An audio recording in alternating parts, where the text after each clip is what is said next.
Hey, Bright Lights, welcome back to the Space Doctor series on the Architecting channel. My name is Angela, and I am an architect as well as a feng shui practitioner, and I've dedicated my whole career to studying the science behind design for well-being, otherwise known as salutogenesis. And what I've learned in my many years of practice and doing many projects is that design has a very profound impact on our well being. It's something that we often don't talk about, but we should be. And that is why I am here. I've done all this research so you don't have to. I want to make this fun and easy to understand. So every week I come on and I draw two cards from my Salutogenesis deck, and then I talk about those things together. Now, the cards represent theories and research around well being, and the deck has two parts. So, the first part of the deck are foundational concepts. In other words, science around what creates well being or disturbs well being. And then the remainder of the deck are the five aspects of salutogenesis. So these are five theories that my work has shown really comprise the totality of what generates health and wellness in the built environment.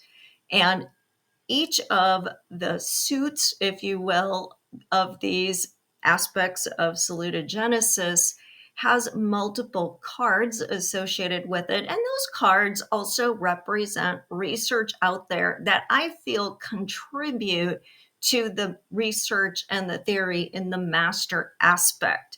And I've also associated them, for those of you that follow feng shui, with the elements. And I'll talk about the element as well as the specific theory in the card that I draw. So you'll want to make sure to like and subscribe to the channel. Every time I talk about these, you'll learn a little bit more because I, on purpose, do not go super deep with this.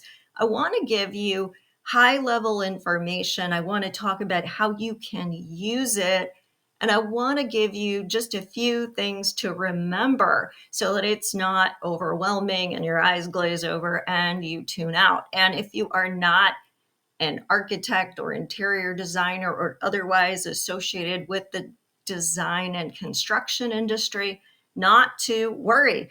I really feel that everybody needs to be empowered by learning this stuff, and you can make changes with what you learn on this channel to your home, to your workplace, to environments that your children or other loved ones are in, or even be an advocate within your community. So there really is something here for everyone.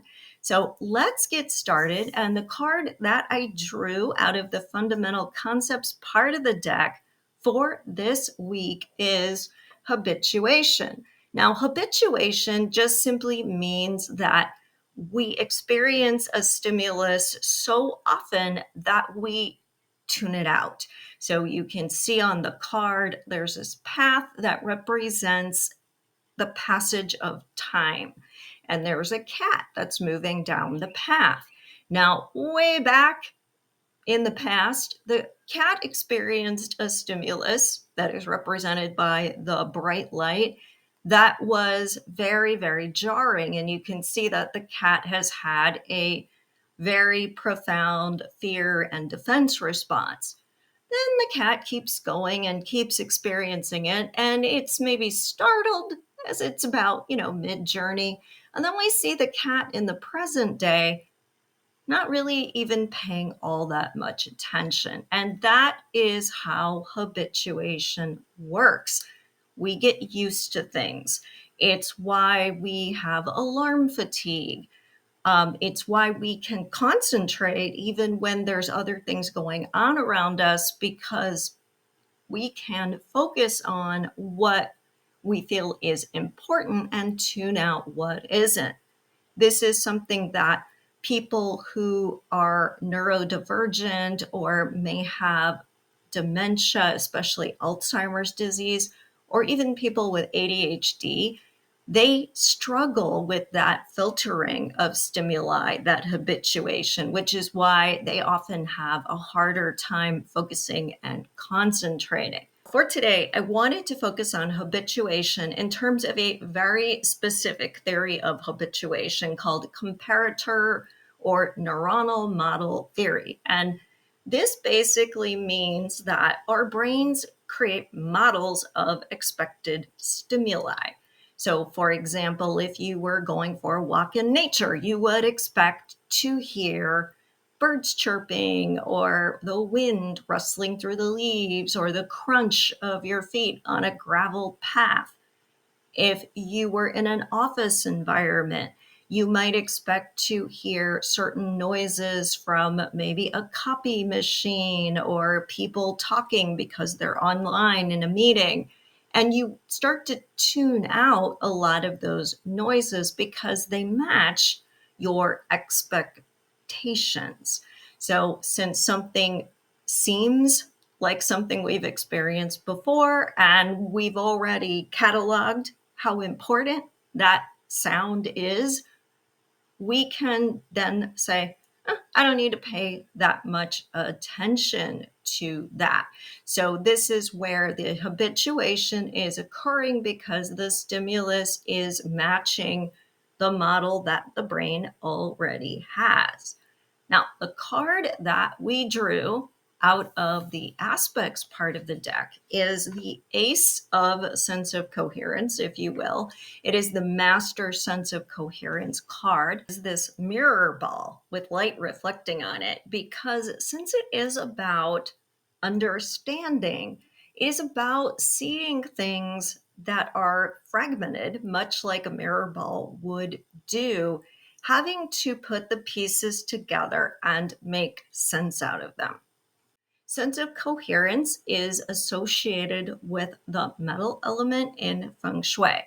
And metal is associated with thoughts, with logic, with reason. So you can see why it is paired up with sense of coherence, because sense of coherence literally means I understand. That's why this card is called the understanding card.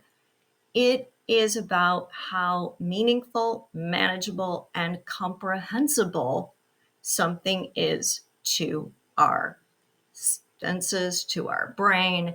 And it's how we can be in a space we've never been in before, and to the extent that we can recognize it. So it may be a typology, like, say, a library or a church or the beach. Anything that we can recognize, we don't have to have ever been in that specific place before, but it matches other places that are similar that we have had experience with. So we already know what to expect. We already have certain behavior expectations, certain dress expectations. Maybe we have certain wayfinding even ideas because we expect the space to be organized in a certain way. So that is what sense of coherence is all about. And the way that it sets us up then is that we look to find the familiar. We look for the habituation. So when we pair the two cards together, what we realize is that to the extent that we can create a space that is going to match the expectations of the people that are in it, and that the match is the match we want to create, we're going to kind of have people on autopilot to pay attention to only certain stimuli, maybe filter others out. It's going to mean that we have set up sort of rules of engagement based on what they know. So, sense of coherence is definitely based also in cultural contexts because certain cultures may have certain behavior that takes place in certain kinds of spaces. So we have to be aware of who is using the space, what cultural reference they might have in this space. But then we also have to ask ourselves, is the association someone who's using the space most likely to have going to be positive or negative? Now, if we're looking to design for well-being, we would want the answer to be positive because we would want people to feel good in the space, feel comfortable in the space, feel empowered in the space. So when we say meaningful, manageable, comprehensible, they're kind of going, I know what to do. I feel like I'm in control. I feel like I don't have any surprises, so my brain can relax. I don't have to be on high alert looking for what's going to happen next. I don't have that uncertainty, so I can relax. So you can even use a sense of coherence to make space substitutions if you feel somebody would have a negative set of reactions. You can kind of surprise them.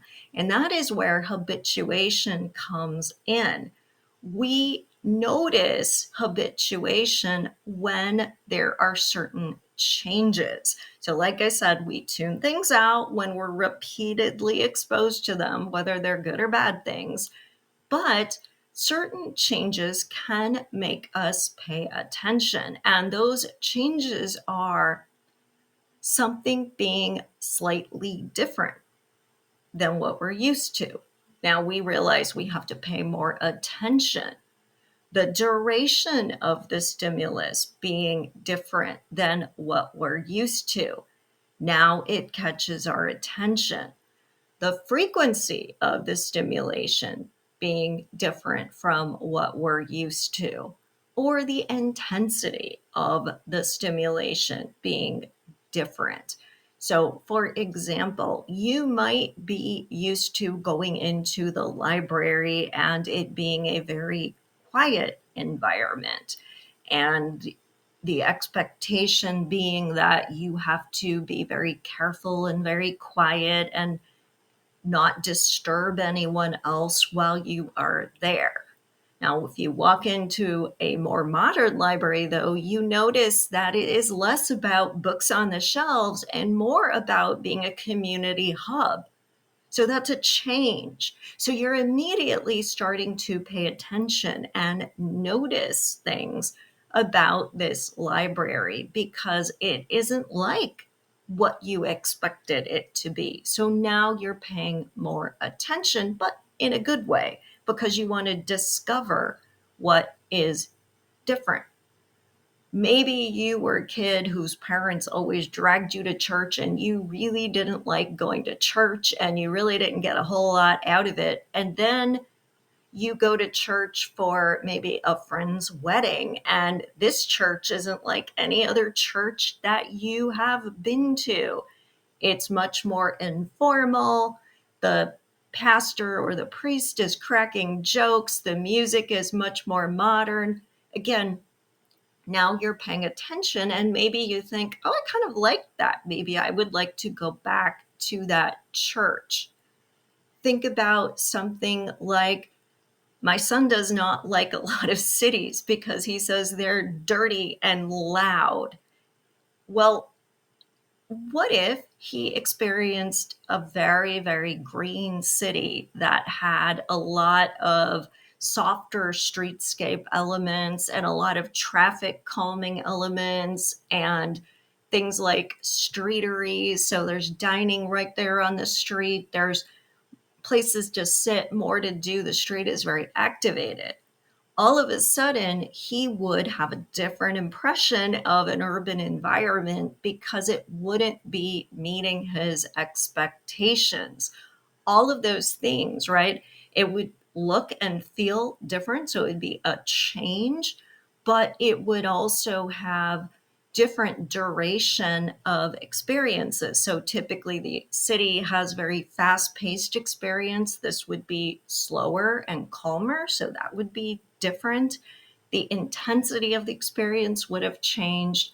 So his impression of the city would be very different. So these are just some examples. Now, in your own home, you can think about, what do I need to do to maybe tune up a room? A lot of times we have home improvement projects. In feng shui, we talk about things like unfinished projects or things that need repair as naggers, because we never really subconsciously stop noticing them, and they kind of keep reminding us and prompting us, you need to do this, you need to do this, you need to handle this, but consciously we tune them out. What could we do to get ourselves a little bit more aware and a little more motivated to take care of those things? If we wanted to get better quality sleep in our bedroom, what stimuli could we introduce or remove that would set us up to better relax? Maybe we would have dimmer, warmer light. We would take away things like a television or a lot of photographs of people we know, that is then going to make us think about those people when we want to relax and tune out. Maybe we want to have very, very comfortable bedding and softer colors. So there's lots of things you can think about in a setting if you want to make it more relaxing, or maybe you want your kitchen table or dining room table to be a real hub of social activity. So what could you do to make it more stimulating as an environment, to make it a place people want to gather and want to stay in and continue to have conversations? So maybe you change the shape of the table and get a round table instead of a long table. Or maybe you get more comfortable chairs that people will want to hang out in instead of an uncomfortable hard dining chair. Again, maybe you change the lighting. Maybe you have the opportunity to play music. So just think about how you can introduce change to break through that habituation and to use and leverage sense of coherence to create the response that you want or that you would like others to have to promote their well-being. Well, thank you so much for listening. Don't forget to like and subscribe, and I will see you next week.